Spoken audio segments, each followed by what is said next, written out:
NASA's engineers knew the heat shield was broken. They flew anyway, not probably fine, not within tolerance. They had documentation, real data, from a real mission showing that the Orion spacecraft's heat shield eroded in ways no one fully predicted. And on April 1st, 2026, they strapped 4 human beings into that capsule and pointed it at the moon. The question the engineers lived with for 3 years wasn't if the heat shield would degrade during re-entry. It was how much, and whether the answer would kill anyone. What they changed quietly, without a press conference, was the re-entry trajectory itself. The original plan was scrapped. A new path was chosen, a steeper one. And when the Orion capsule named Integrity hit the atmosphere, at 35 times the speed of sound, nobody on the planet, not mission control, not the recovery ship, not the crew's families watching at home, could know for 6 full minutes whether anyone inside was still alive. This is what actually happened on April 10th,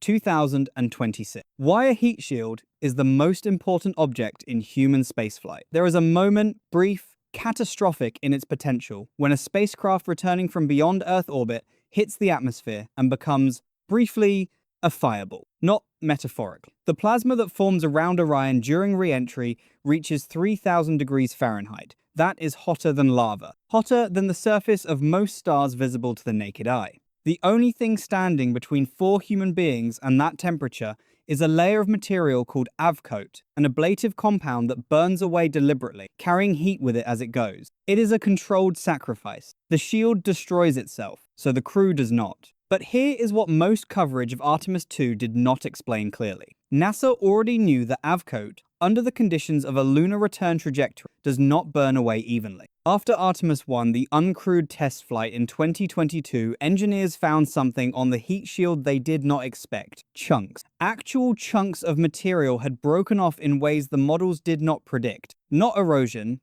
departure. The structural question that haunted every engineer between 2022 and 2026 was this. What happens to the underlying structure when the ablative layer is gone and the heat has nowhere to go? They ran analyses, they built models, they argued in rooms most of us will never enter about whether those models were good enough to bet 4 lives on. In January 2026, NASA Administrator Jared Isaacman made the call. They would fly with the existing heat shield. What history taught and what was ignored. The history of human spaceflight is littered with decisions made under similar pressure. January 28th, 1986. Engineers at Morton Thiokol spent the night before the Challenger launch arguing that the O-rings were not rated for the overnight cold. They were overruled. 73 seconds after liftoff, 7 people were dead. February 1st, 2003. The foam that struck Columbia's wing during launch created a hole 6 to 10 inches wide in the reinforced carbon-carbon panels protecting the leading edge. Mission managers were told. The analysis was ordered. And then, the flight was allowed to continue because the team could not definitively prove it was fatal, only that it might be. 7 people died on re-entry when plasma entered that hole at 18 times the speed of sound. Both of those disasters share a structural feature that has nothing to do with engineering. They share a moment where someone with authority decided that uncertainty was not the same as danger. That "we don't know" was close enough to "we're fine." NASA spent 2 decades rebuilding its safety culture after Columbia.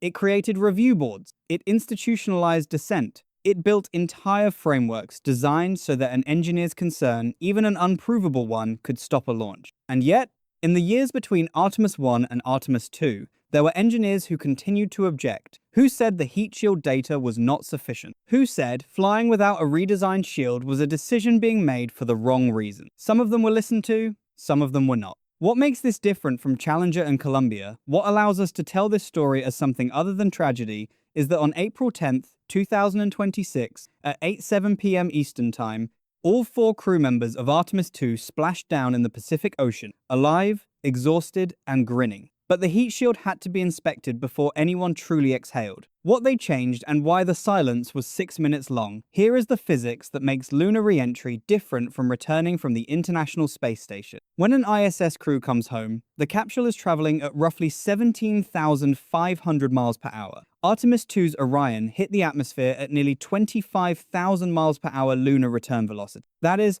35 times the speed of sound. The kinetic energy that must be shed during descent is staggering, and almost all of it becomes heat. The heat shield's job is to absorb and expel that energy before it reaches the structure beneath. The original plan for Artemis 2 used a technique called skip reentry, a maneuver where Orion would briefly dip into the upper atmosphere, use the drag to shed velocity, skip back out like a stone on water, and then make its final descent. It's elegant, it's precise, it distributes heating more evenly across the shield's surface. NASA cancelled that plan. Because of what happened to Artemis the first heat shield, engineers determined that a skip reentry, while thermally efficient in theory, created conditions where the degraded avcoat could behave unpredictably at a second atmospheric contact. So they switched to a steeper, direct entry. More G-force on the crew, up to 3.9 Gs, nearly 4 times their own body weight pressing down on their chests. Less time in the atmosphere overall. Less time for the heat shield to fail in ways no one could model. It was the safer of the two imperfect options. Neither was clean.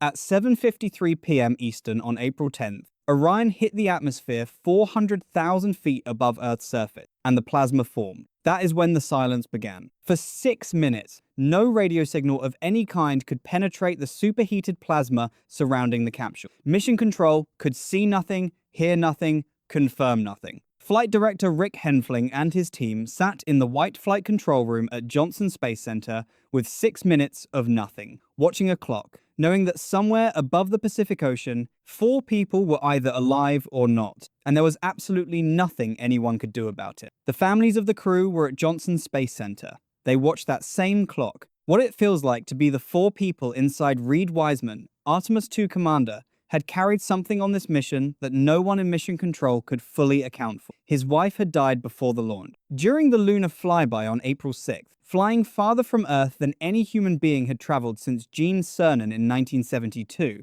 the crew spotted craters on the lunar surface visible through Orion's window. They named 2 of them. One of those names was hers. Entry Flight Director Rick Henfling, when asked after splashdown what his most memorable moment of the mission was, did not name a technical milestone. He named that moment, the naming of the crater, the act of a man carrying his grief 250,000 miles from Earth and leaving something of it on the moon. Victor Glover, Artemis II's pilot, had a different moment. On April 6th, as Orion swung around the far side of the moon, the sun disappeared behind it. A total solar eclipse visible not from Earth, but from the spacecraft. The lunar science team had shown the crew simulations of what it might look like. Glover said later that nothing they were shown came close. When that actually happened, he said, "It just blew us all away." And then the flyby ended, and the crew pointed integrity home. And the question that had been waiting since 2022 was about to be answered. Christina Koch had been to the edge before she holds the record for the longest single spaceflight by a woman, 328 days on the ISS. But she had never done this. No one alive had done this in more than 50 years. The closest human precedent for what these 4 people experienced on April 10th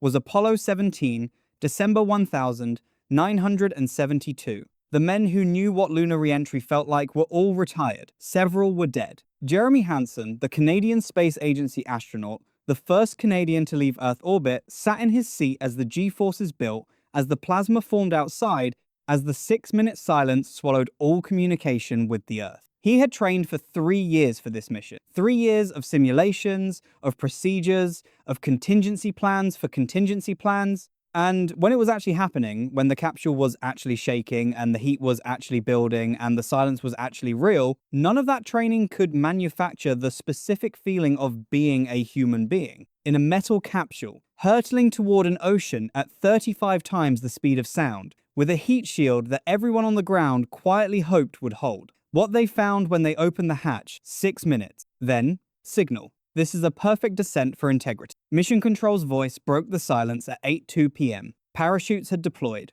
Orion was falling at the right speed. The G-forces were easing. Commander Wiseman's voice came through. All 4 crew members were, well. Howard Hu, NASA's Orion program manager, said afterward that his hands were shaking when the main chutes opened. He had been repeating one phrase to himself, quietly, in the control room. Go, go, go. Not to the capsule, it couldn't hear him, just to the universe. Just because there was nothing else he could do. Objective number 1, he said afterward, is to get the crew home. At 8:07 p.m. Eastern, Integrity hit the Pacific Ocean at approximately 20 miles per hour, 40 to 50 miles off the coast of San Diego. A perfect bullseye. Navy divers in the water within minutes. The side hatch opened for the first time since before launch. And then there was the other problem. After splashdown, NASA reported a communications failure between Orion and the recovery teams. The technical issue prevented recovery personnel from approaching the spacecraft on the standard timeline. It was resolved. The crew was extracted safely. But it was one more item on a list that the engineers had been compiling all mission long.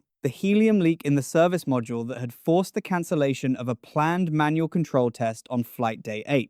The toilet issue. And now a post-splashdown comms failure. The mission was not perfect. It was never supposed to be. It was a test flight. But here is the thing that the post-splashdown press conference made absolutely clear. When Navy divers went below the surface and photographed the heat shield within minutes of splashdown before it was even hoisted aboard the recovery ship, what they found was exactly what engineers had feared. Divots, cracking, evidence of non-uniform ablation across the avcoat surface. The heat shield had not failed, but it had also not performed as designed. Orion program manager Howard Hu looked at the cameras at 11 p.m. on April 10th and said what all 1,000 people who had worked this mission needed to hear.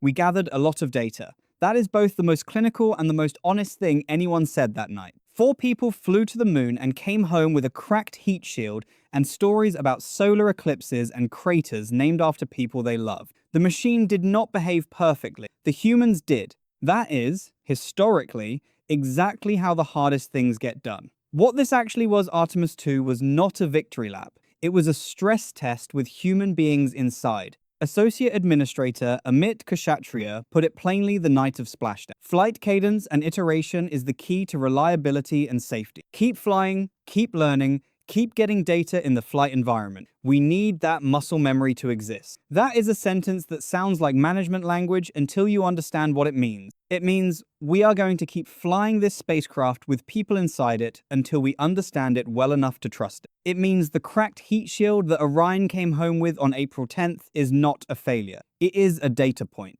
And NASA needs more of them before it can send the next crew not just around the moon, but onto it. Because Artemis III, the mission that intends to land humans on the lunar surface for the first time since 1972, is scheduled for next year, and it will use a redesigned heat shield and a lunar lander that has never carried a human being to another world, and a crew that will have to survive not just the 6-minute blackout on the way home, but 12 days of deep space radiation, a powered descent to a surface with no GPS, and a landing site near the lunar South Pole that receives almost no sunlight. The heat shield that cracked on Artemis 2, that was the known risk. What comes next is the unknown one. If you want to understand what Artemis 3 actually has to get right, and what happens to a human body if any of it goes wrong, that's the next video.